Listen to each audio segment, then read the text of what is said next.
Hola, buenas tardes. Soy Mónica Álvarez, psicóloga del área de políticas de igualdad del Gobierno de Andorra. Buenas tardes, yo soy Núria Segués, investigadora social de Andorra Recerca més Innovació, y hoy nos encontramos aquí con Mónica para hablar sobre la igualdad de género, que bueno, en este caso pues, es uno de los 17 ODS de la Agenda 2030. Y bueno, queremos hablar un poco de dónde venimos, dónde estamos, por lo que se refiere a la igualdad de género. Si bien es verdad que en los últimos años vamos avanzando en esta igualdad plena, aún así nos encontramos con una serie de dificultades, con una serie de desigualdades y de discriminaciones en relación a normas o leyes que se van aplicando en nuestras sociedades. Y por ello queremos intentar analizar este fenómeno, ¿no?, de cómo abordamos esta igualdad de género, ¿no? Sí, lo que iremos haciendo es centrándonos en algunos puntos que hemos considerado con Núria que son como prioritarios, aunque podríamos haber encontrado muchísimos más. Pero nos centraremos en los puntos de educación, el aspecto laboral y luego también la conciliación personal, familiar, y con todo este embrollo, ¿no?, de las profesiones, la familia y el tiempo personal que necesitamos cada una, ¿no? Entonces, iremos entrando en cada uno de estos bloques, pero antes que nada creemos importante profundizar en algunos conceptos que nos irán guiando durante toda la charla que tendremos, ¿verdad? Sí. Hablaremos un poco de qué es la igualdad en sí misma, porque a veces la confundimos con otros términos, ¿no? ¿Qué es la igualdad, qué es la equidad y qué es la justicia social? Un poco para ver de qué conceptos estamos hablando. Y luego también hablaremos de este paso, de esta igualdad formal que en general encontramos en la mayoría de países, no a nivel legislativo, suelen ya tener un amplio bagaje en este sentido, ¿no? Y todo el mundo sabe más o menos qué es lo que se espera, ¿no?, cuando hablamos de igualdad, pero luego cómo se traduce todo esto al plano más de nuestra vida cotidiana, ¿no?, de nuestro día a día. ¿Cómo se aplica, ¿no?, esta igualdad? Claro. Vale.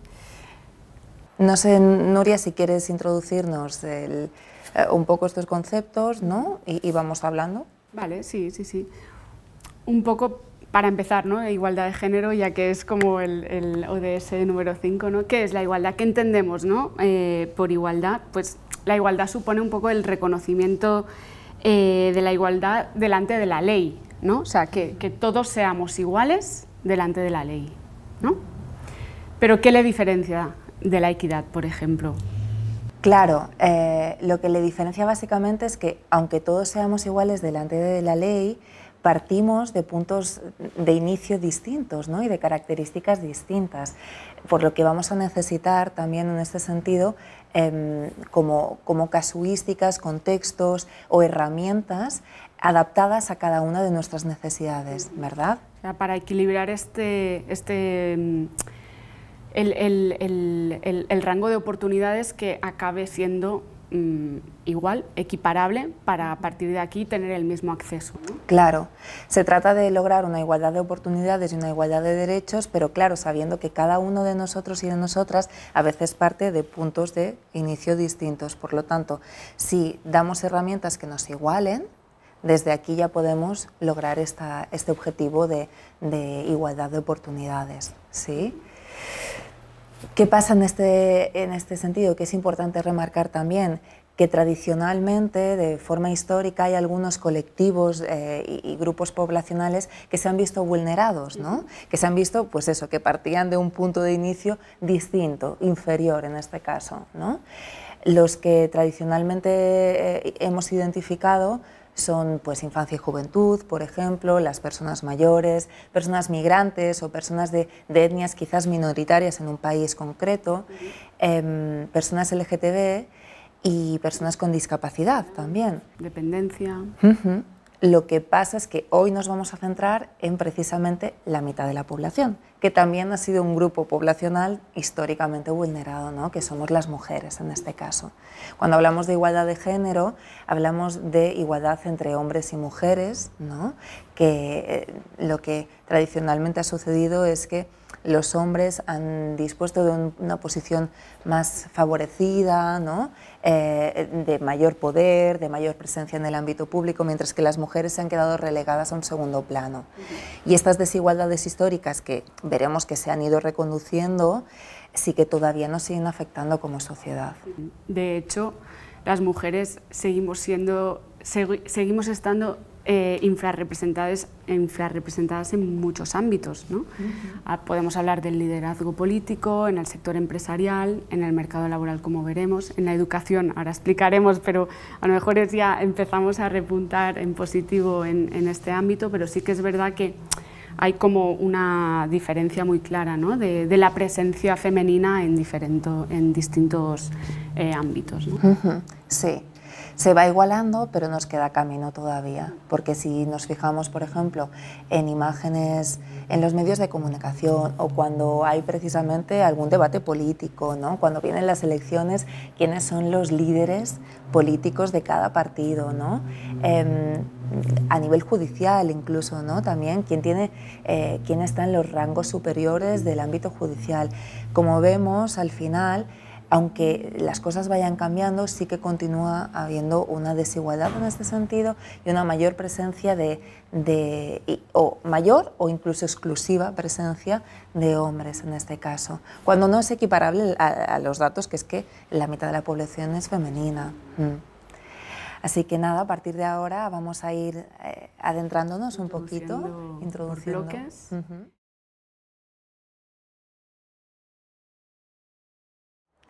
Bien, pues como íbamos diciendo hasta ahora con Nuria, empezamos a profundizar básicamente en el bloque de educación, ¿no? Cuando hablamos de educación, a lo mejor lo primero que nos viene a la mente es la educación más de tipo formal, ¿no? La escuela, básicamente. Pero queríamos como ampliar esta visión y pensar más en aquella educación que recibimos de distintos frentes, de distintos bloques, ¿no? Y hablar un poco de la educación que recibimos a través de la socialización. Desde pequeños y desde pequeñas, incluso desde antes de nacer, recibimos algunos estímulos, algunos mensajes que lo que nos van dando es una guía un poco sobre normas sociales, qué es lo que se espera de nosotros y de nosotras en el contexto sociocultural concreto en el que vivimos, ¿no? Esta socialización es muy positiva en algunos aspectos porque nos da esta guía y esta orientación que nos permite movernos adecuadamente, pero por otro lado también nos da una serie de información que nos acaba limitando profundamente.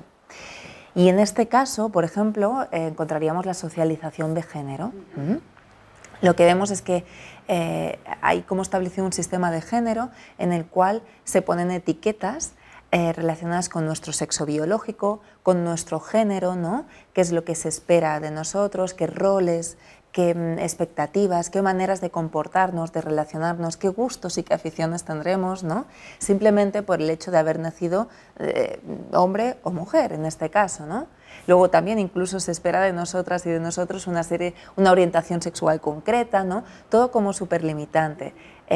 Básicamente lo ideal sería un hombre, por ejemplo, con una identidad de género masculina y con una orientación sexual heteronormativa. Pero claro, esto, como estamos viendo, deja fuera a una amplia mayoría de la sociedad, ¿verdad, Nuria? Así es. Al final, la cuestión de los roles de género hacen que culturalmente lleguemos a construir unos roles muy definidos, ¿no? Un poco en la línea esta de pues, qué expectativas se esperan o qué acciones deben tomar los niños, que son niños que han nacido con un sexo masculino, qué se espera de ellos, ¿no? Socialmente, económicamente, culturalmente, y a partir de aquí se generan unas expectativas y de ahí la construcción de los roles de género, ¿no? Que estos roles de género, como bien explicabas, pues ya desde la socialización primaria, que es la primera socialización desde al nacer, ¿no? la imagen típica de, ostras, los baby showers americanos, ¿no? Un poco, ¿será una niña? ¿De qué color serán? Bueno, pues la habitación rosa, la fiesta es rosa, todo gira alrededor de este color que se ha otorgado o se le ha asignado directamente y culturalmente a la niña, ¿no? Y claro, esto ya pues, cumple o se requiere de unas expectativas, ¿no? De que estos niños y niñas cumplan estas expectativas más sociales y culturales. Y de hecho, pues, lo que decíamos, ya desde la infancia, desde el minuto en que nacemos, ya se perpetúan estos roles de género que no solo se quedan en la etapa infantil, ¿no? Sino que nos persiguen desde la etapa infantil hasta la etapa más adulta, ¿no? Que es aquí donde vemos cómo seguimos nosotras mismas perpetuando estos roles de género, porque están como muy integrados, muy asimilados dentro de nuestras maneras de hacer, ¿no? De nuestras sociedades, que al final es una cuestión estructural, digamos, porque está muy arraigado a los patrones sociales, ¿no? Sí, de hecho, además está tan arraigado que, aunque no seamos de todo conscientes, lo que vemos es que todos estos estímulos, todos estos inputs se van dando al bebé constantemente y entre los 2 y 3 años de vida ya integra su identidad y su expresión de género. Entonces ya somos conscientes de que hay diferencias en este sentido sobre lo que esperan de nosotros y qué rol debemos cumplir para al final sentirnos como que pertenecemos al grupo, ¿no? Es una necesidad básica de cualquier persona, esta sensación y este sentimiento de filiación, ¿no? Con los demás y vamos rehuyendo constantemente a lo largo de la juventud, especialmente, por ejemplo, cuando empezamos a socializar más con nuestros grupos de iguales, ¿no? Cuando nos empezamos a alejar más de la familia y buscar estos iguales en quien identificarnos. A partir de aquí, claro, si yo me siento excluida, tiene un peaje brutal a nivel de autoestima, a nivel emocional, a nivel de habilidades sociales que voy construyendo y voy consolidando, ¿no?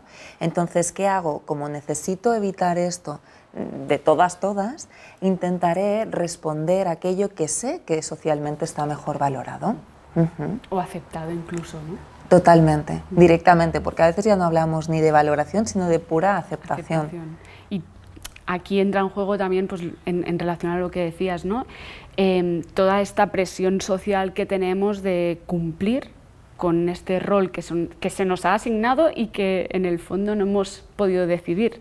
Sí que a lo largo de tu etapa vital pues ya vas tomando conciencia de ello y vas saliendo y de la norma social, ¿no? De lo que está prescrito, ¿no? Pero sí que es verdad que al final somos humanos, vivimos en sociedad y necesitamos esta identidad de grupo, ¿no? Y cuando a lo mejor no está tan aceptado o tan normalizado, porque es una cuestión de normalización, hasta que este punto no se normaliza es cuando nos sentimos pues a lo mejor o más desviados, fuera de la norma, y que esto nos genera también emocionalmente, como comentabas, pues que nos perjudica, ¿no? Finalmente, porque lo único que queremos como humanos es sentirnos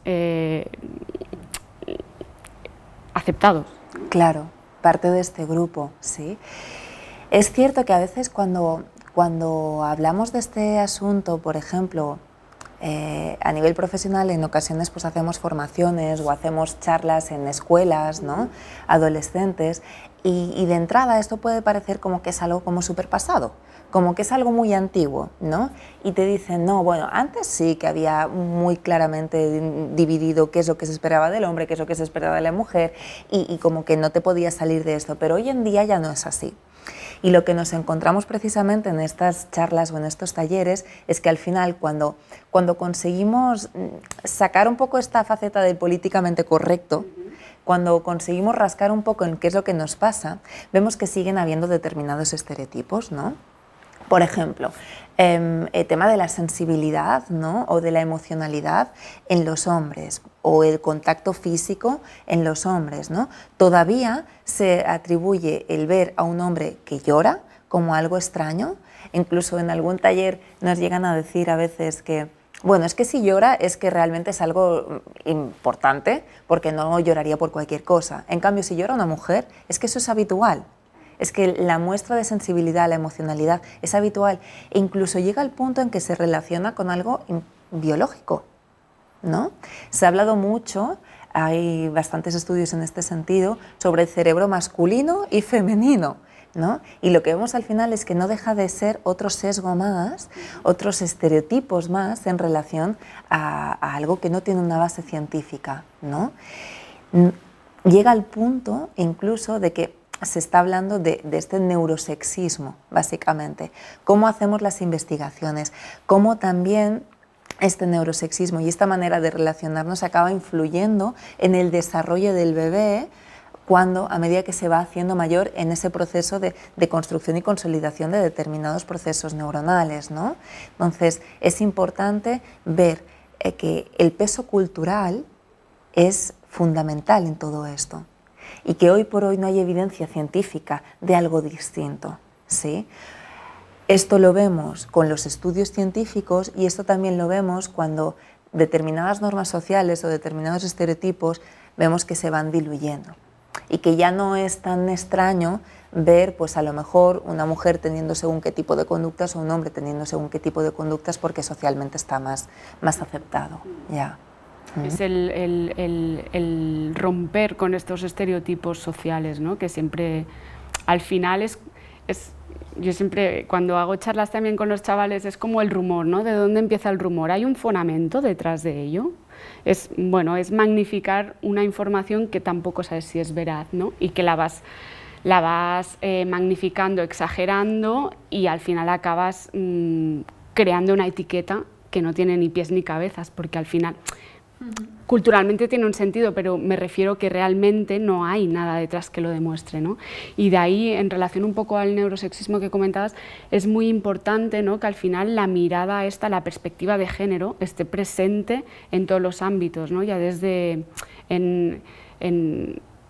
esto se ve muchísimo también en temas de, que no vamos a entrar en ello, pero en la salud, ¿no? En los estudios médicos, la mirada androcéntrica, siempre los estudios de casos se hacen en relación al hombre y al patrón de hombre. Claro, esto al final consecuentemente tiene una serie de dificultades a la hora de enfocar el problema, ¿no? Porque al final, bueno, entramos en la trampa esta de que es el modelo androcéntrico, ¿no? La mirada. Entonces, de ahí la reivindicación también de poder ver la transversalidad del género en todos los ámbitos en los que hablamos, ¿no? Y un poco relacionado con el tema de la educación y que has mencionado el tema de los estudios universitarios, ¿no? Uno de los datos que desde Naciones Unidas se recoge a nivel mundial y que es un dato muy interesante porque sí que es verdad que se ve que cada vez hay menos abandono escolar por parte de las mujeres y por lo tanto las mujeres son las que en mayor proporción acceden a los estudios universitarios o estudios de enseñamiento superior. Aún así es muy curioso porque sigue habiendo esta segmentación de género en los estudios. Estos roles de género de los que hablábamos en la escuela, ¿no? De que pues se estipula qué rol tiene que tener un niño y una niña. Aún, a día de hoy, actualmente, en el siglo XXI, en 2022, seguimos encontrándonos que las mujeres siguen cursando carreras universitarias relacionadas con la educación, con los cuidados, artes y humanidades, que siempre se han relacionado más con la sensibilidad esta más femenina, con las ciencias sociales, y en cambio los hombres son los que a día de hoy siguen siendo aún siendo menos en proporción o en porcentaje, tienen más presencia en estudios relacionados con la ingeniería, las matemáticas, la tecnología. En relación a las carreras STEAM, Science, Technology, Engineering y Matemáticas, pues las mujeres aún no llegan al 35% del total de alumnos en este tipo de carreras, ¿no? Y aquí se ve claramente esta segmentación de género en los estudios, ¿no? Que, por lo que decíamos, este rol de género que se va perpetuando desde la etapa infantil a la etapa adulta, incluso en los estudios universitarios, y esto evidentemente, luego hablaremos de ello, tiene una consecuencia en el acceso al mercado laboral, ¿no? Porque al final pues seguimos obteniendo este estereotipo, ¿no? de sexo en relación al ámbito más educativo, ¿no? Claro, es curioso porque a veces cuando esto se plantea es, bueno, pero tú puedes elegir lo que quieras, ¿no? A nivel de estudios, tú puedes elegir la profesión que quieras, desde luego. Lo que pasa es que, claro, si desde pequeños y pequeñas, y volvemos a esta socialización, ¿no? Los mensajes que reciben o un poco lo que se potencia de ti va en una línea concreta, ¿no? Pues al final es lógico que tú acabes desarrollándote en esa línea concreta. Por ejemplo, ¿no? Si miramos todavía hoy en día los catálogos de juguetes cuando llega Navidad, o ahora que recientemente acabamos de pasar la época de carnaval, por ejemplo, aquí se ve en los tipos de disfraces que se potencian para niños o para niñas, ¿no?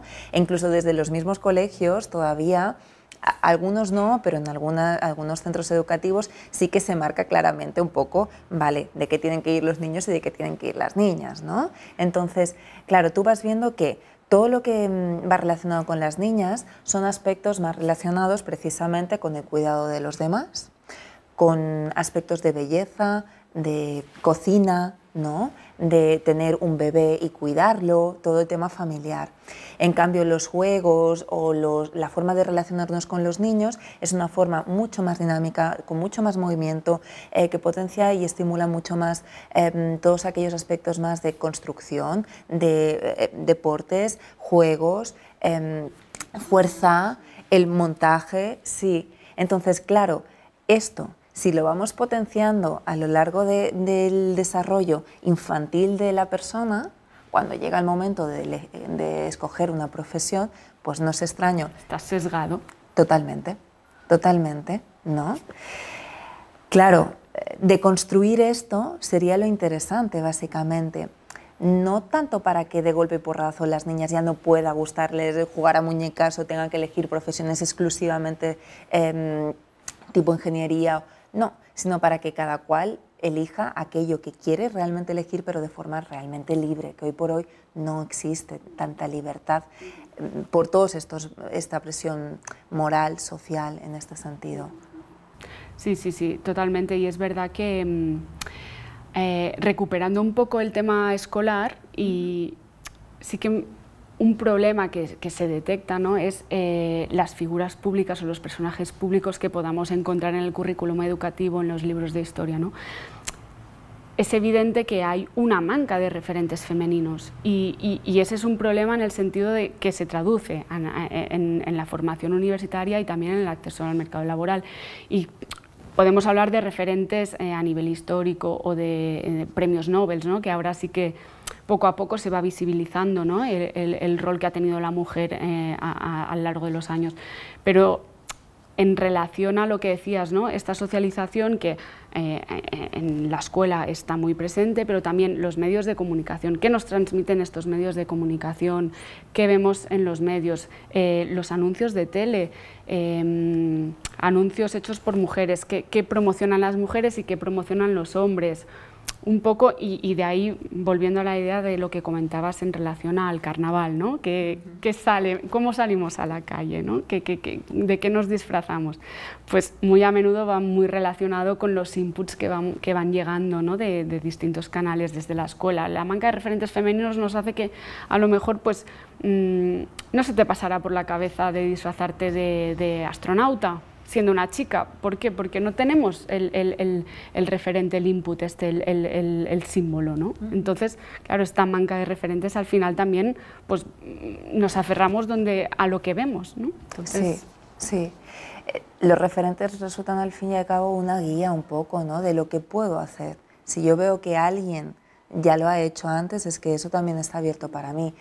Es cierto que en todas las épocas siempre hay personas pues, que tienden a romper más con estos moldes, ¿no? Pero lo que comentábamos antes, romper con los moldes significa a veces tener un peaje social que no es fácil lidiar con él emocionalmente o psicológicamente. Por lo tanto, si tú ya tienes personas que se configuren como estos referentes, te abren el campo de posibilidades, ¿no? De lo que vas a querer ser, de hacia dónde quieres enfocarte, ¿no? Tanto para hombres y como para mujeres. Sí. Van también como quitando un poco toda esta presión, ¿no? De que está mal, ¿no? Si yo quiero de golpe y porrazo disfrazarme de algo que no toca, jugar con algo que no toca, estudiar algo que no toca, no pasa nada, porque ya este no toca acabará desapareciendo, ¿verdad?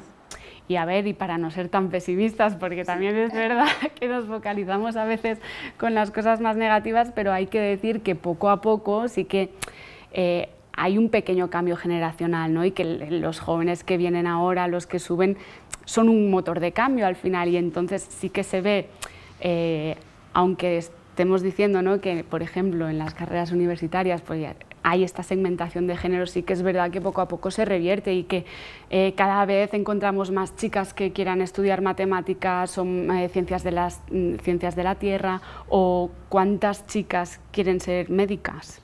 Vull dir que poco a poco esto va cambiando, ¿no? Y que los chicos también entran en carreras más de psicología, de ciencias sociales, pues lo que comentabas, ¿no? Carreras o roles o funciones o trabajos sencillamente que antes estaban como más feminizados y que ahora poco a poco se va aceptando, que rompiendo estos patrones culturales y sociales que antes estaba asociado a un rol muy concreto, y ahora poco a poco, o sea, vemos un poco la luz, ¿no? Que en el sentido de que, bueno, tampoco es todo tan poco a poco, ¿no? Claro, vamos rompiendo estas barreras, desde luego, estamos en este camino y a nivel de referentes se ve claramente, ¿no?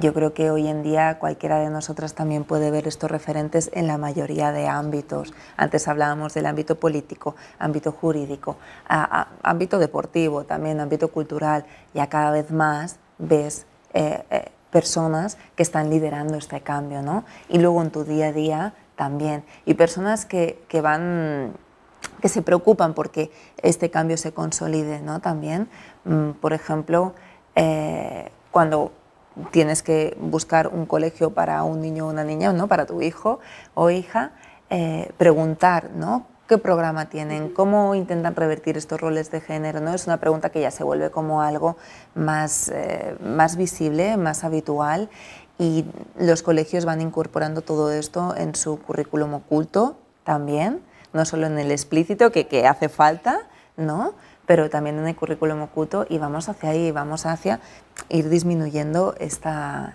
brecha, ¿no? Esta brecha, sí. Bueno, vemos que en el ámbito educativo sí que poco a poco, como decíamos, vamos revertiendo la tendencia, pero ¿qué podemos hacer concretamente? O sea, ¿cuáles son los retos con los que nos encontramos y hacia dónde podemos trabajar en ese sentido, Mónica? Claro, principalmente tenemos muchos retos por delante, desde luego, en el ámbito educativo.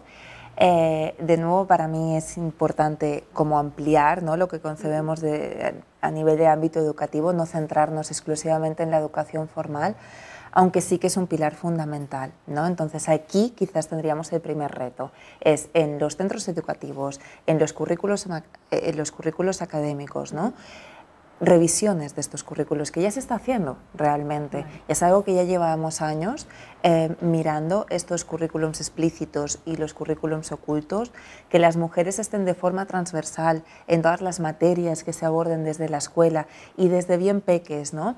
O, por ejemplo, iniciativas como la revisión incluso del material, de los libros, de la bibliografía que hay en las escuelas, para ver ¿cuántos de estos libros tenemos que realmente rompan un poco con estos roles de género tradicionales, ¿no? Porque al final aprendemos no solo del discurso un poco teóricamente impuesto o políticamente correcto, etcétera, etcétera, sino que aprendemos de estos referentes que hablábamos antes, del ejemplo, ¿no? Si yo resulto un espejo para esa persona, para que pueda ver lo que es romper con estos moldes, si los libros que facilito a este niño o niña que va creciendo, en él me encuentro con un niño o niña con una niña, por ejemplo, pues que está jugando a deportes tradicionalmente masculinos, como puede ser fútbol o, yo qué sé, cualquiera, ¿no? Si veo un niño que viste como le da la gana, básicamente, con los colores que le dé la gana, ¿no? Que usa no sé qué complementos, que haga lo que un poco le apetezca. Si veo en los libros también que hay una familia, a lo mejor, en la que el papá está implicado en la crianza de estos niños, ¿no? Un papá que se lo tiene que montar para ver cómo cuadro los horarios de cole, con las visitas del médico, ¿no? Todo esto a nivel de referentes, a nivel educativo y en el ámbito formal es fundamental, ¿no? Lo que sí que también es importante es el reto a nivel más personal, ¿no? Del ámbito directo y que nos atañe a nosotras, ¿no? Y a nosotros. En la escuela están 8 horas al día los niños y niñas, pero en casa también está mucho rato. Y al final somos sus principales referentes, ¿no? Entonces, intentar, por ejemplo, antes de cualquier cosa, reflexionar qué sesgo estoy teniendo aquí. ¿Realmente es algo que lo hago libremente o es algo que a lo mejor ya me viene dado y porque es niña ya automáticamente a lo mejor, pues mira, le voy a hacer los pendientes, la voy a vestir así, si estoy embarazada y me dice del sexo de mi bebé y es un niño, entonces voy y pido toda la lista del sitio o de la tienda concreta y que todo sea de unos colores determinados, o empiezo a deconstruir todo esto, ¿no? Si, por ejemplo, tengo varios niños y niñas, ¿no?, en la familia y quieren un día, pues yo qué sé, estamos ahí, nos pintamos todas las uñas, estamos jugando con no sé qué de cocinitas, ¿por qué no todos participar de esto?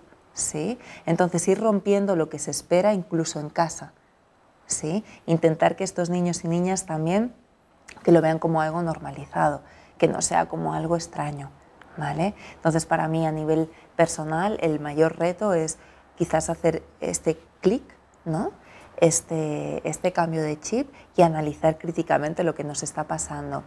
A veces lo podremos deconstruir, en otras ocasiones el peaje es tan grande que a lo mejor pensaremos, mira, de momento no me veo capaz, no pasa nada, pero por lo menos ser críticos y críticas delante de esto. No sé cómo lo ves, Nuria. Sí, al final es un poco el empoderamiento, ¿no?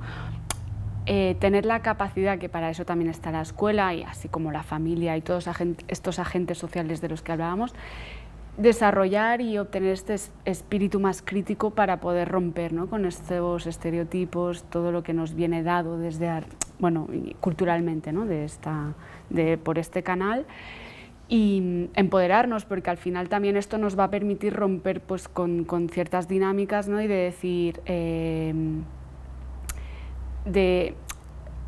bajo la presión social a veces pues no criticaríamos por miedo a pues no ser aceptado, para no salir, para no desviarnos socialmente, ¿no? Entonces pues nos mantenemos en nuestro rinconcito, pero a lo mejor en estos casos es bien de poder denunciar, ¿no?, de decir, no, a mí me apetece hacer esto, o si a esta persona le apetece vestirse así, pintarse las uñas aún siendo un chico, alzar la voz, ¿no?, al final, para reivindicar justamente que todos tenemos el mismo derecho de comportarnos como nos surja, ¿no? Y esto va un poco en la línea, supongo, también de pues, lo que explicabas, ¿no?, de esta coeducación y de educarnos de maneras sin que el sexo sea una división entre nosotros, ¿no?, que sea una segmentación, ¿no? Sí.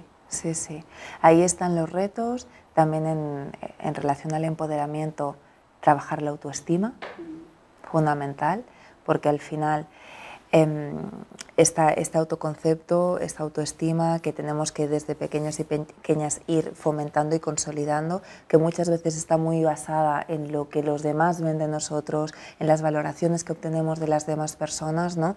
Y esto lo que nos hace es luego tener miedo a lo mejor a actuar de una determinada forma, a pensar de una determinada forma o a decir algo concreto por temor a no ser aceptados. Entonces, si desde pequeños y desde pequeñas algo que podemos hacer a nivel familiar, trabajamos el conocimiento de las emociones, cómo me siento conmigo misma, cómo soy yo, qué me gusta, qué no, ¿no? Si vamos trabajando y fomentando esto en los más pequeños y pequeñas, será la clave y el reto conseguido en materia de educación e igualdad entre hombres y mujeres.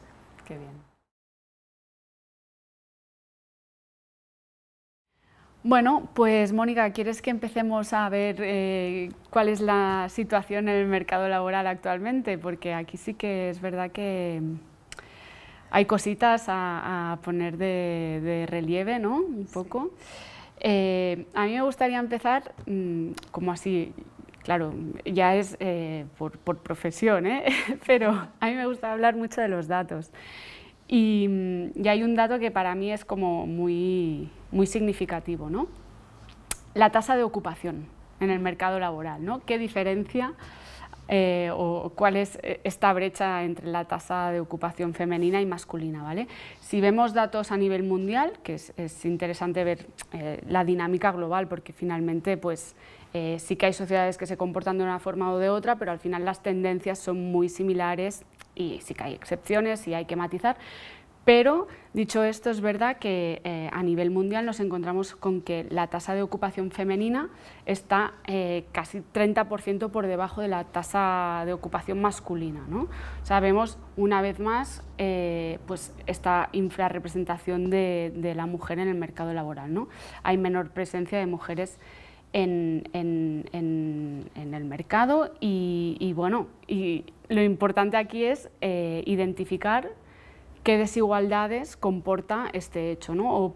O dentro de esta proporción de mujeres que se encuentran en el mercado laboral, con qué dificultades se encuentran ellas a la hora de realizar sus trabajos y a la vez de conciliar, ¿no? Porque al final es un ámbito en el que nos encontramos pues, que aparecen una serie de desigualdades, ¿no? Desigualdades y discriminaciones más directas o indirectas, ¿no? Que a lo mejor nos pueden ayudar a entender un poco cuál es el panorama actual en el mercado laboral, ¿no?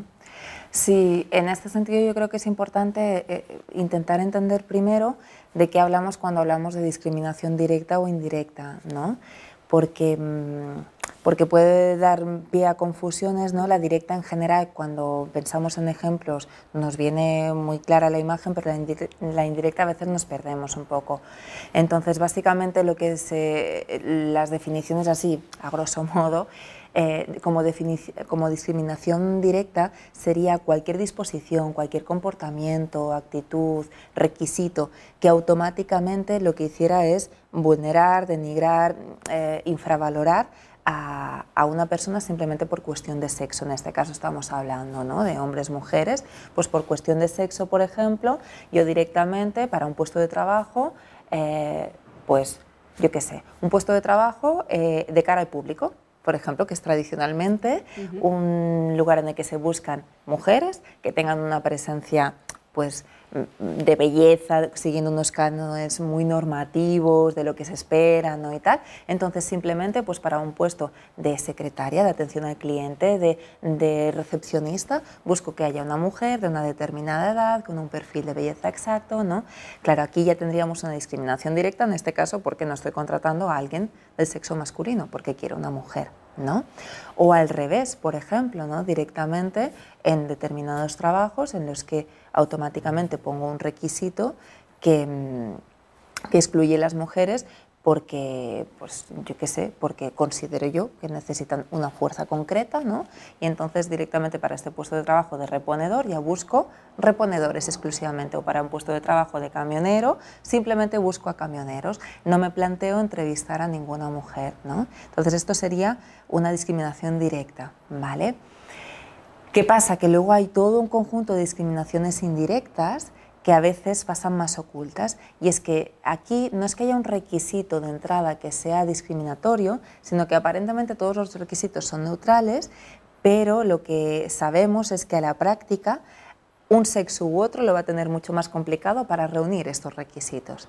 Es un poco lo que hablábamos al principio de igualdad, que es la igualdad, el dar las mismas oportunidades a todo el mundo, ¿no?, el partir de lo mismo. Pues claro, si yo marco unos requisitos que sé que un sexo u otro va a tener dificultades para lograrlos, aquí estoy discriminando, ¿no? En este sentido, por ejemplo, ¿qué se puede ver?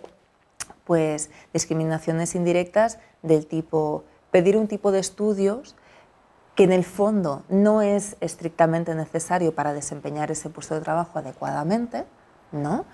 Pero yo lo pido porque sí, ¿no? Y entonces aquí, por ejemplo, las mujeres van a tener menos acceso.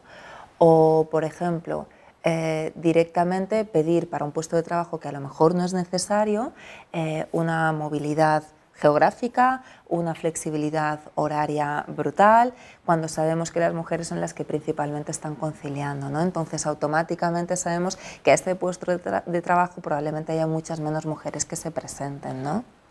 Tenemos estos tipos de discriminaciones y tendríamos más que iríamos hablando a lo largo de todo este rato, como discriminaciones a nivel salarial, ¿no? Serían discriminaciones directas, etcétera, etcétera. Entonces, partimos de aquí, pero las causas son muchas en este sentido, Nuria.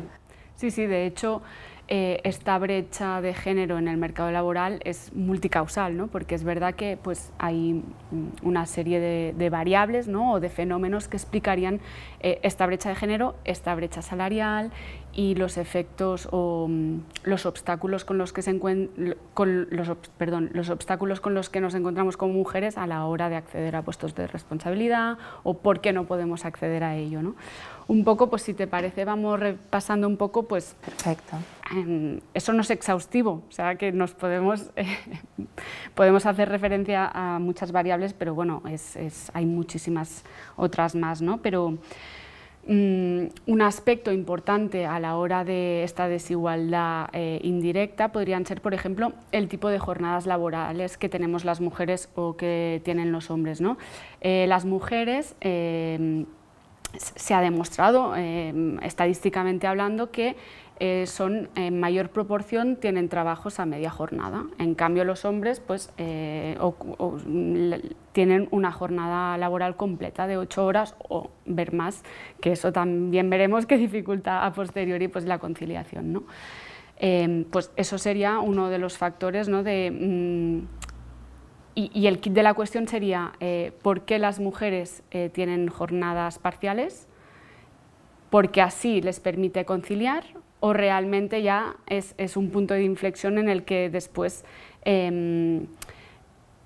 como su objetivo culturalmente asignado es el cuidado, el estar en el hogar, hacerse cargo de las tareas domésticas, pues buscan un trabajo a media jornada para que sea más compatible o sea más llevadera, ¿no? la doble jornada, ¿no? Porque al final estamos hablando de una doble jornada. Pues esa sería una una desigualdad, ¿no? Por ejemplo. Sí. Por ejemplo, bueno, en esto profundizaremos luego, pero sí que hay otra causa, ¿no? En este sentido, que podría ser la segregación horizontal, en este caso también, sí, ¿no? Totalmente. Y, por ejemplo, ¿de qué estamos hablando cuando hablamos de segregación horizontal? Pues básicamente de que hay trabajos masculinizados y trabajos feminizados, ¿no? Ya lo hemos visto antes cuando hablábamos de un poco, por ejemplo, los estudios universitarios, que son estudios de una mayor especialización, pues hacia donde los datos nos indicaban que tendríamos más mujeres u hombres, ¿no? A ir. En los trabajos acaba pasando un poco lo mismo. Existe esta segregación, hay trabajos masculinizados y feminizados, y los trabajos feminizados tienden a estar infravalorados en este caso, ¿no?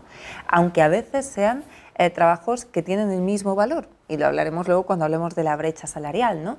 Pero a veces son trabajos del mismo valor, pero aún así socialmente están peor considerados. Claro, en este caso además, de nuevo se plantea un poco la idea como si fuera una elección libre la de trabajo, ¿no? De nuevo, y fuera una elección, pues bueno, yo tengo esa vocación y tiro para aquí, desde luego, pero no hay una parte biológica en este caso, de nuevo, que nos determine con unos roles concretos para desempeñar mejor este trabajo u otro, ¿no? Y lo que vemos es que esta segregación, de nuevo, es puramente cultural, porque a lo largo del tiempo, además, vemos ejemplos de cómo esto va cambiando, ¿no? En este sentido, por ejemplo, es curioso cuando, yo qué sé, pues a nivel gastronómico, ¿quién es quien tradicionalmente se ha ocupado de cocinar en los hogares? Las mujeres. Pero luego, cuando vamos, por ejemplo, a listas de los mejores chefs reconocidos, ¿no? A nivel mundial, encontramos que la primera mujer que aparece en el top 10, solo hay una mujer, está en el puesto 7º, luego hay otra que está en el puesto número 15 y van allí. A quien se reconoce socialmente en la categoría de chef es a los hombres. En la moda pasa lo mismo. En aspectos, por ejemplo, como en las ciencias también es muy curioso, ¿no? Y aquí me acuerdo mucho de la película que nos mostraba esto, creo que se llamaba Figuras Ocultas, que te hablaba de matemáticas que había en la NASA.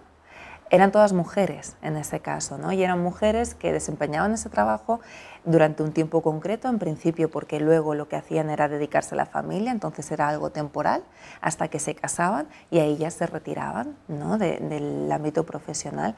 Claro, era un trabajo que hoy por hoy, el hacer cálculos matemáticos en la NASA, relacionaríamos con la ingeniería y con algo puramente masculino. En ese momento ya lo estaban desempeñando mujeres. La valoración económica que percibían por este trabajo o el reconocimiento social era mínimo. Figuras ocultas, de algo viene el nombre también de la película, ¿no? Entonces estaban invisibilizadas, pero luego esto revierte con el tiempo, es algo cultural. Entonces aquí tenemos otro sesgo que podemos ir cambiando, pero que está determinando hoy por hoy la desigualdad en el ámbito laboral. Totalmente. Esta mayor concentración de hombres y mujeres en función del sector, ¿no? Totalmente. Y lo que comentabas, pues recuperamos en los sectores más feminizados, que esto también hay que explicar que es verdad que hay un punto cultural y estructural. Venimos de una sociedad patriarcal en la que se ha impuesto una división sexual del trabajo, con lo cual pues, las mujeres están dedicadas al trabajo no remunerado, y con lo que ello implica, ¿no? Pues tareas del hogar, los cuidados, etcétera, y el hombre se dedicaba explícitamente al trabajo remunerado fuera del hogar, ¿no? Y aquí encontramos esta división de nuevo de la esfera privada, donde la mujer tiene mucho protagonismo, y la esfera más pública, donde es el hombre, ¿no? Y recuperando un poco los liderazgos políticos o las cumbres estas en las que vemos pues, muchísimos más hombres que mujeres, ¿no? Y aquí sí que es verdad pues, que esta división sexual del trabajo pues, repercute y es fruto actualmente pues, de esta división, de esta segmentación que encontramos en el sector laboral hoy en día, ¿no? De los trabajos más feminizados, con menos prestigio social, menos reconocidos económicamente, socialmente y profesionalmente, en el que pues, a lo mejor, ahora pasaremos a explicarlo, pero no hay tanto recorrido profesional y eso, pues nos topamos con este techo de cristal, el suelo pegajoso, ¿no? Que es un poco pues, lo que vendríamos a decir que es la segregación vertical, ¿no? Ahora hablábamos de la segregación horizontal, pues de todos los sectores que hay, donde se especializan más las mujeres o los hombres, explicado históricamente, ¿no? Y a partir de aquí, pues también este obstáculo a la hora de esta movilidad o este ascensor profesional, ¿no? de obtener cargos de responsabilidad, de tener ocupaciones más cualificadas o más técnicas, ¿no? Y aquí nos encontramos pues, con otra variable, ¿no? Esta otra desigualdad indirecta que afecta pues, a nuestro recorrido profesional. Una vez más, y en relación a lo que comentabas, ¿no? Pues, los cargos de responsabilidad están mayoritariamente ostentados por hombres, pues las mujeres se encuentran con muchísimas dificultades en su día a día para obtener estos cargos.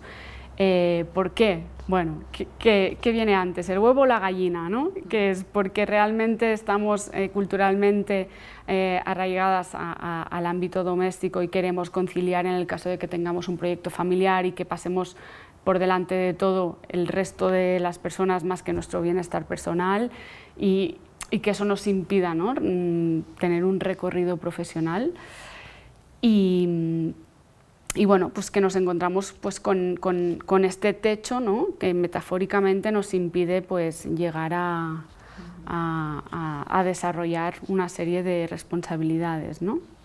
Sí, lo que vemos en este sentido es que este techo es un techo que nos lo imponen y que nos lo acabamos creyendo también, ¿no? Y entonces hay este pez que se muerde la cola, ¿no? Porque, por ejemplo, sabemos que cuando hay un puesto, por ejemplo, de alta responsabilidad y se ofrece a través de plataformas de contratación o lo que sea, de manera abierta, hay menos mujeres que se suelen presentar a este tipo de cargos, porque normalmente las mujeres tendemos a infravalorar nuestra experiencia profesional y nuestro currículum académico directamente. Es como si nunca fuéramos suficientes, como si siempre necesitáramos más formaciones para ser expertas en no sé qué. Entonces automáticamente a veces nos descatalogamos nosotras, nos desclasificamos nosotras de este proceso de selección, ¿no? O a veces también lo que comentabas, Nuria, en relación a si me presento a esto, por mucho que profesionalmente me atraiga un montón, ¿qué renuncias deberé hacer en otros planos de mi vida que también son importantes, ¿no? ¿Me compensa o no me compensa? ¿Cómo caso una cosa con la otra? ¿vale? Entonces, hay ese punto de vista, pero tampoco nos podemos centrar en simplemente que somos las mujeres, que a lo mejor nos hemos acabado creyendo esto, porque hay una realidad que este techo de cristal viene impuesto, ¿no?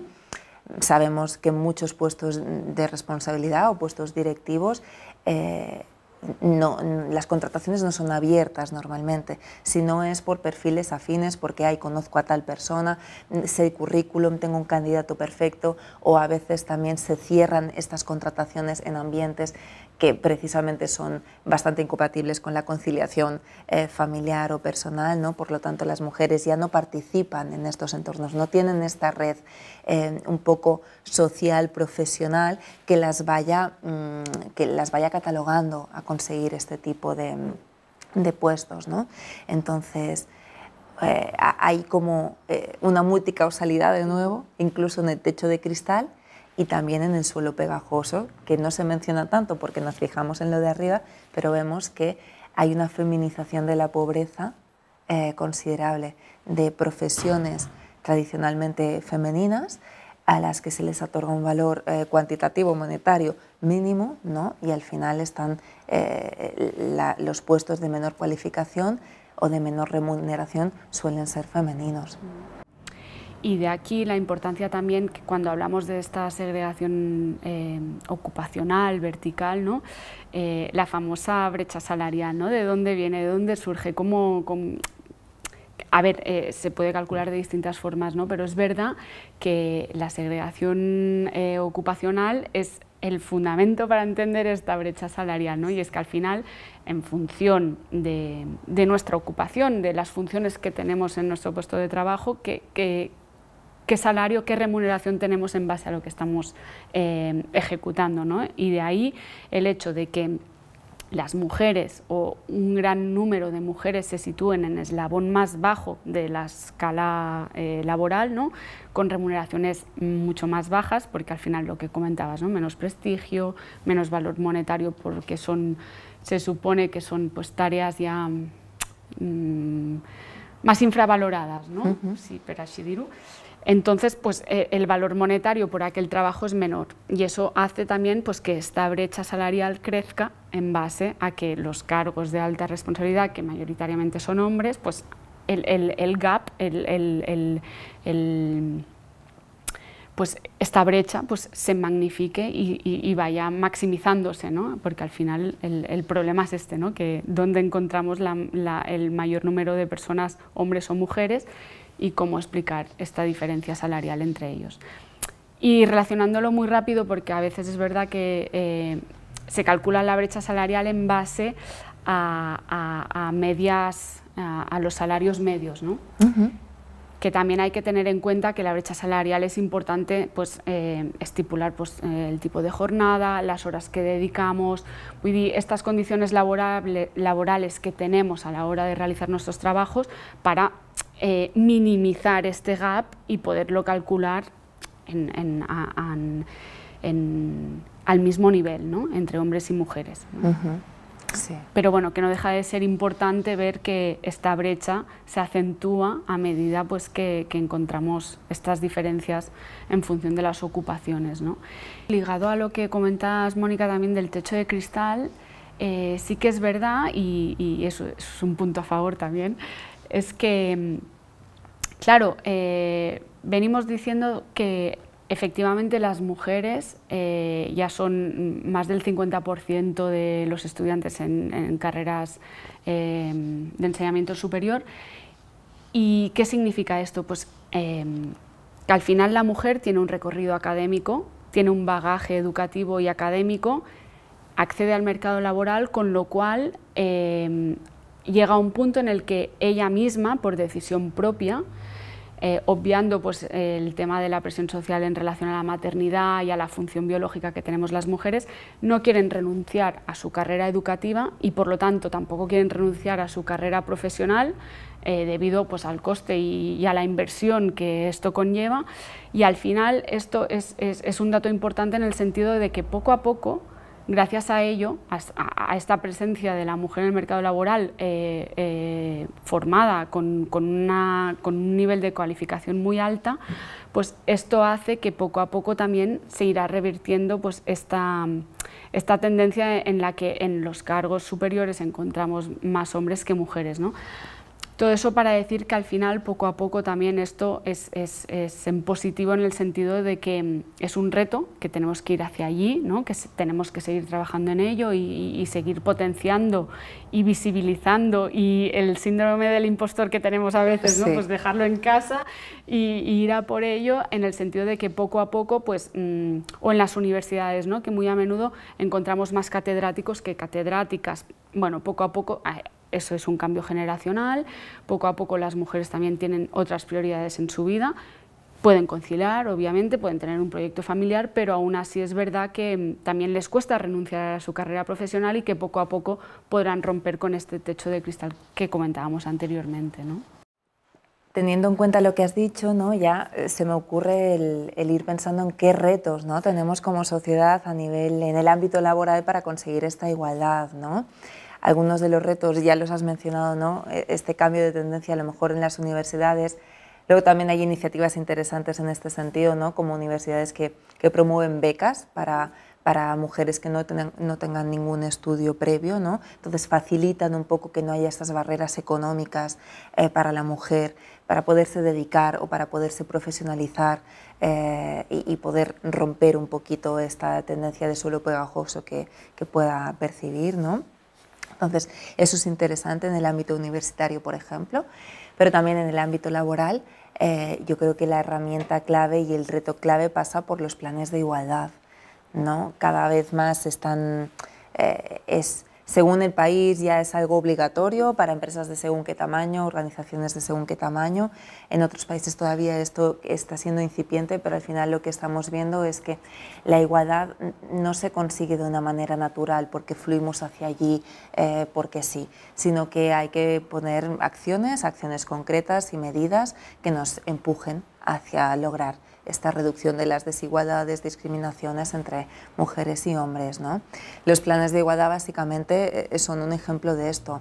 No es el contenido o no es la temática profunda de esta charla, pero sí que es importante mencionar que son planes que abordan distintas esferas de las que hemos estado hablando, ¿no? El acceso al trabajo, cómo se hace para que sea en igualdad de condiciones, las promociones dentro de las organizaciones, la conciliación de la vida laboral con la personal, ¿no? Medidas en este sentido también de descripción de los puestos de trabajo que sean realmente objetivas, ¿no?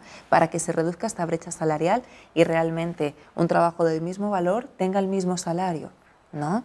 Porque a veces nos centramos, no, bueno, es que ¿cómo va a ser que por un mismo puesto hombre y mujer cobren distinto?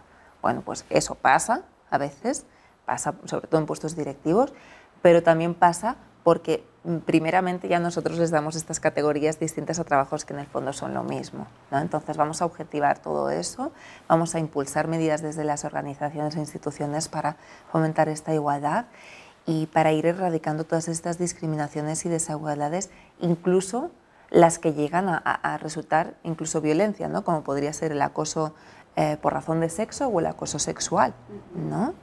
Es prioritario que todas las instituciones puedan disponer de protocolos en este sentido, porque la violencia hacia las mujeres no solo se da en el ámbito de las relaciones sexoafectivas, en un ámbito privado, sino que también sucede en cualquier ámbito, en el laboral, profesional, universidades, deportivo, comunitario, medios de comunicación. Entonces aquí las empresas deben poder dar un paso al frente y decir, vale, mi empresa no quiero que pase esto, voy a poner medidas para intentar erradicar, ¿no?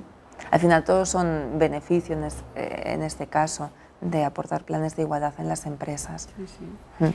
Y quizás también un factor importante y son quizás los incentivos que pueda dar el Estado a distintas empresas en relación a estos planes de igualdad, ¿no? Al final es como el tema de la discriminación positiva. Hay que calzarlo, porque así no llegamos, ¿no? a estos mínimos. Entonces, a lo mejor incentivando las empresas que cumplan, que se evalúen estos planes de igualdad, que crear una serie de indicadores, qué hemos cumplido, qué no hemos cumplido, hacia dónde vamos, qué tenemos que mejorar, ¿no?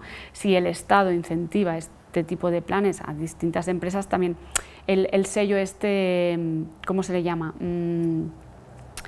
El sello distintivo, ¿no? de igualdad de género, que vamos a por el quinto ODS de la Agenda 2030, ¿no? Así que yo pienso también que los estados también tienen que hacerse cargo en este sentido, ¿no? de cumplir, ¿no? con estos objetivos, al final incentivando, porque a veces si no lo forzamos de alguna forma, pues como decías, naturalmente puede pasar, pero es como más lento y más complicado ir en esa dirección, ¿no? Al final, el lograr que haya esta igualdad entre hombres y mujeres también en el ámbito laboral es algo que nos afecta a todas y a todos, ¿no? Y positivamente. Por lo tanto, si yo consigo estar en una organización, por ejemplo, en la que me sienta respetada, en la que me sienta tenida en cuenta, en la que se me facilite esta conciliación, en la que vea que este acceso a puestos de responsabilidad también está abierto para mí, aunque sea mujer, ¿no? Yo me sentiré mucho más comprometida, mi trabajo será mucho más eficaz y eficiente, ¿no? Tendré una implicación mucho más mayor, ¿no? Mucho mayor. Entonces, bueno, sea empresa, sea Estado, sean nosotras mismas y nosotros mismos, de nuevo adoptando esta reflexión y esta visión crítica, vamos a dar el repunte a todo esto y vamos a marcarnos este reto como una realidad ya. Necesitamos planes de igualdad, necesitamos compromiso por parte de Estados, empresas, instituciones, universidades, todo el mundo en este sentido. Perfecto.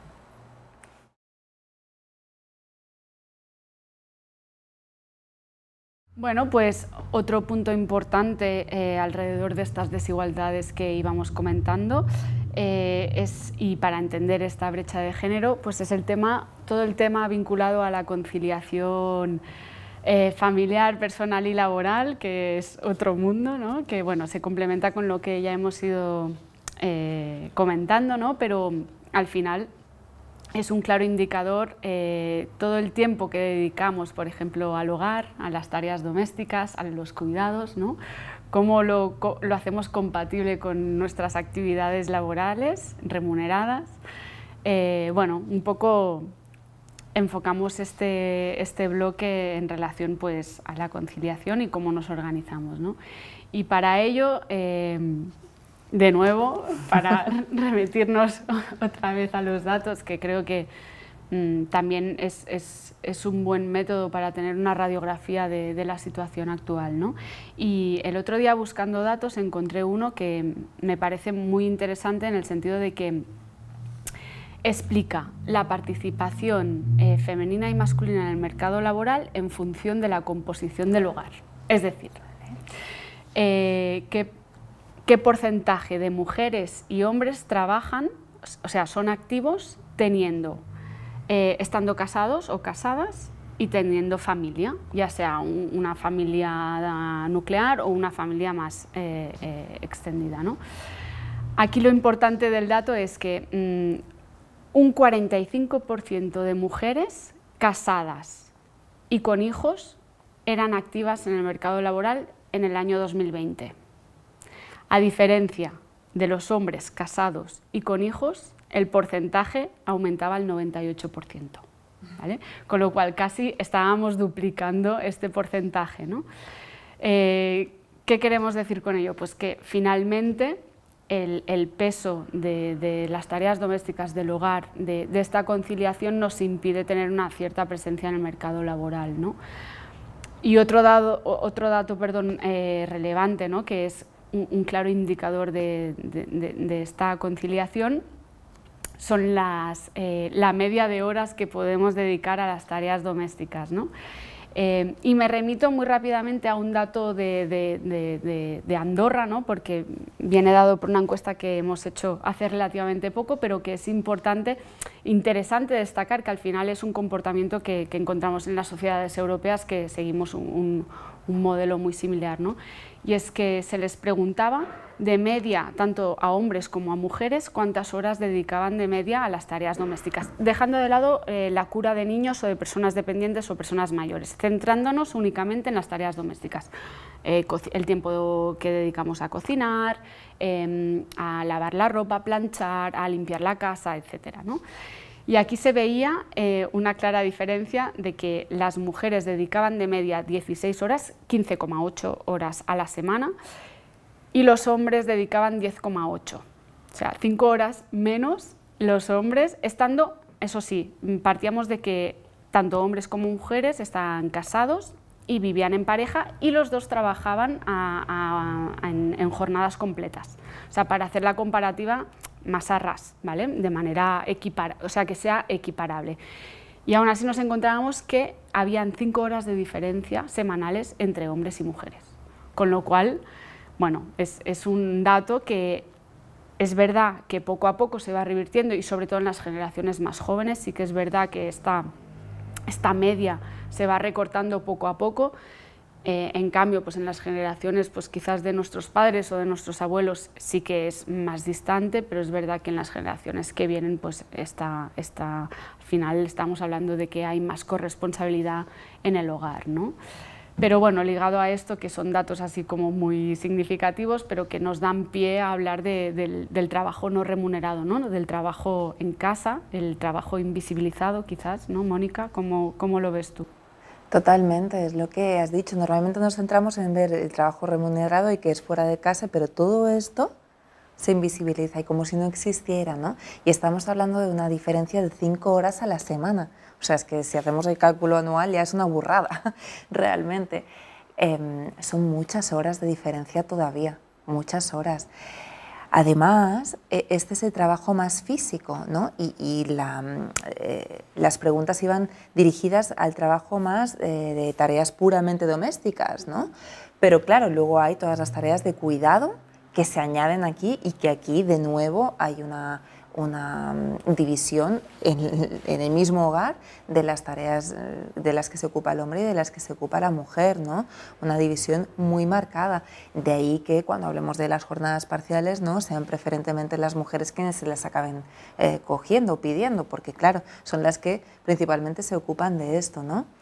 Y ya no centrándonos tan solo en el ámbito más de la tarea físicamente, quién la hace, sino a mí también me parece muy interesante, que es algo de lo que se va hablando desde hace un tiempo cada vez más, que es el tema de la carga mental, ¿no?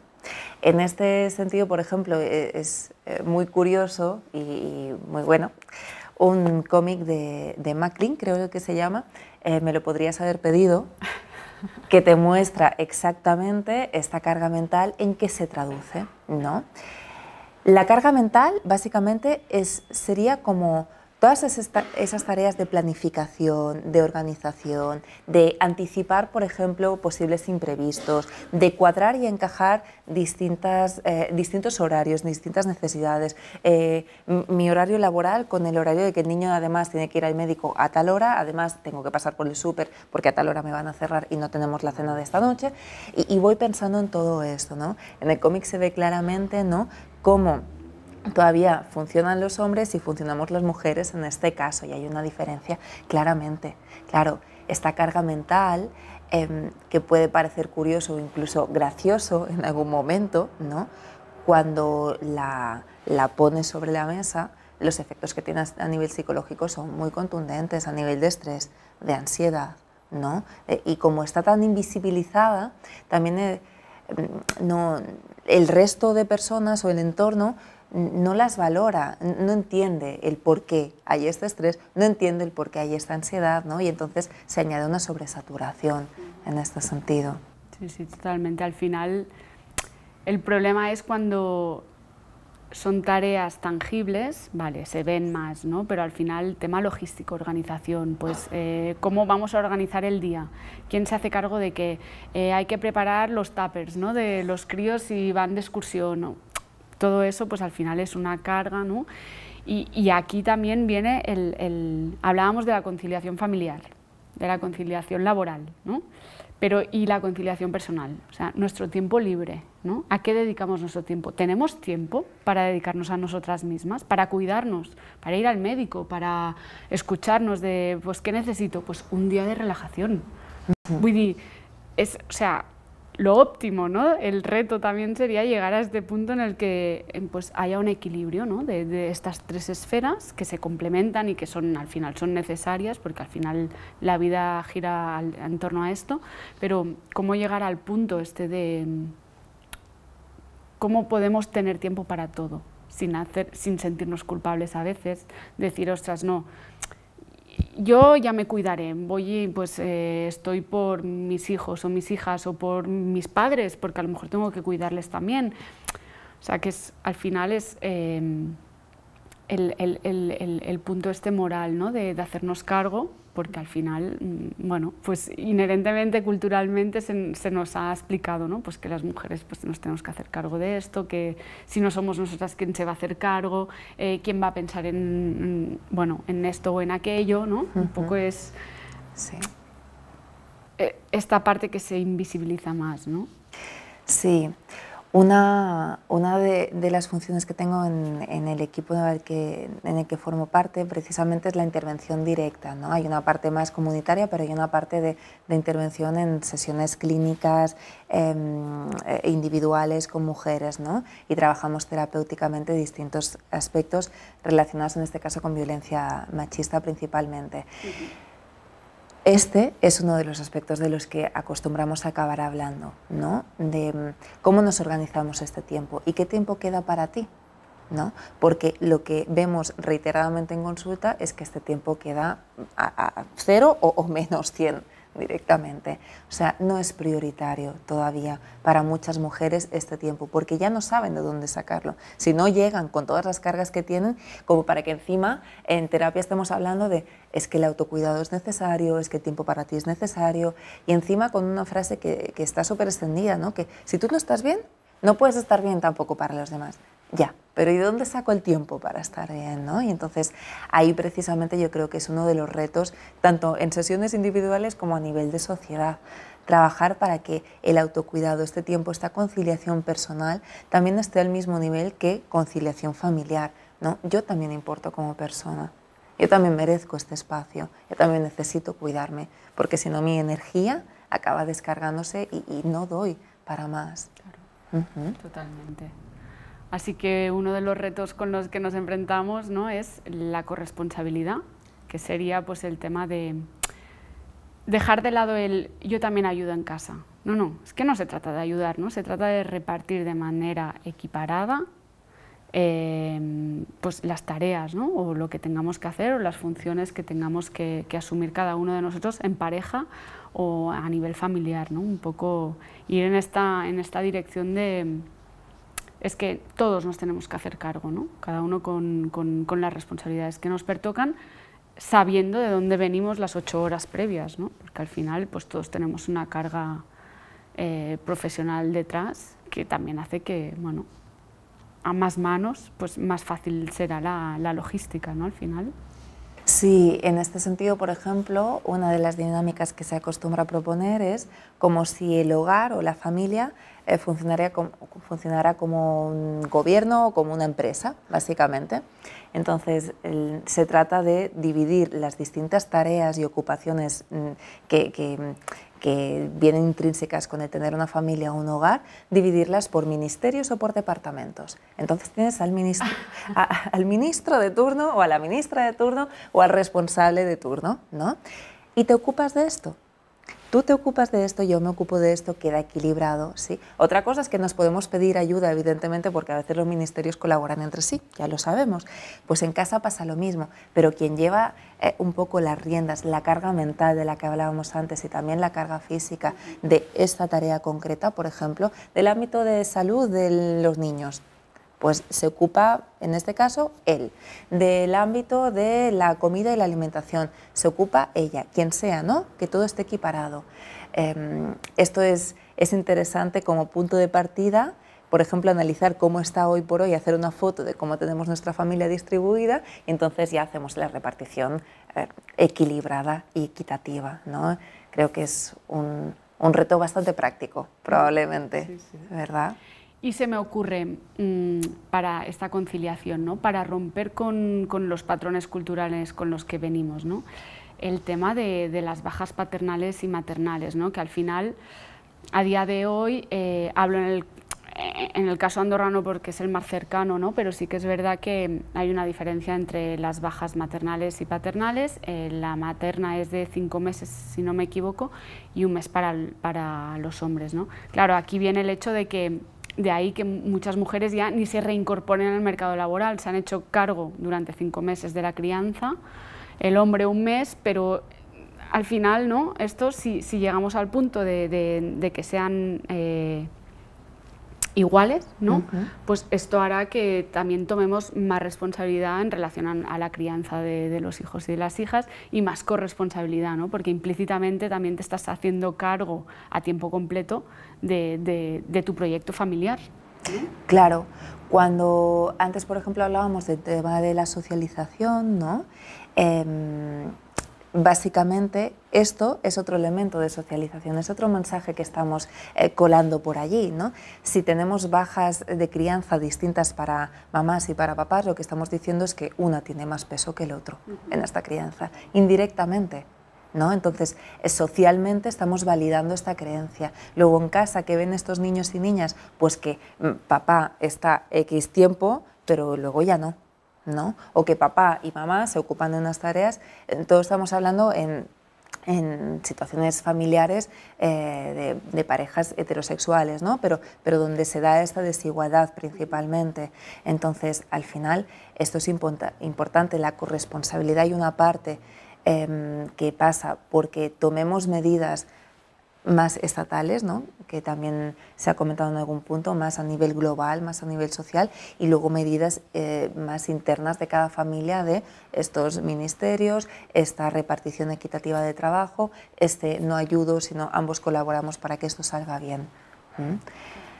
Hay que ir para allí, a esta coparentalidad, a esta comarentalidad, desde el apoyo, la comunicación y el respeto mutuos y desde considerar que ambos son igual de necesarios en la crianza de un niño o de una niña, ¿no? Al final esto es lo que rompe más estereotipos quizás que no otras 1000 propuestas o acciones que las sintamos como más distantes. Sí, sí. De ahí la importancia del ámbito educativo, de la socialización primaria y secundaria, ¿no? Que si vamos cambiando estos modelos sociales y culturales, poco a poco llegaremos al punto en el que ya de manera implícita lo tengamos integrado y podamos pues, participar de manera igualitaria en la sociedad, ¿no? Bueno, al final confiamos en las generaciones que suben, ¿no? Que son ellos el motor de cambio, ¿no? Porque al final el cambio generacional, o sea, no se da de una generación a la otra, sino que es progresivo, ¿no? Y bueno, nos quedan años, pero vamos a ello, se va reduciendo este gap, desde luego, y aplicar los retos que hemos ido diciendo. Y mucha conciencia, mucho empoderamiento por parte de cada uno de nosotros, tanto hombres como mujeres, y por la igualdad de género, ¿no? Porque al final la igualdad de género nos llevará a un modelo más sostenible, a un desarrollo económico que al final tiene una serie de consecuencias, ¿no? Que nos benefician a todos como sociedad. Totalmente.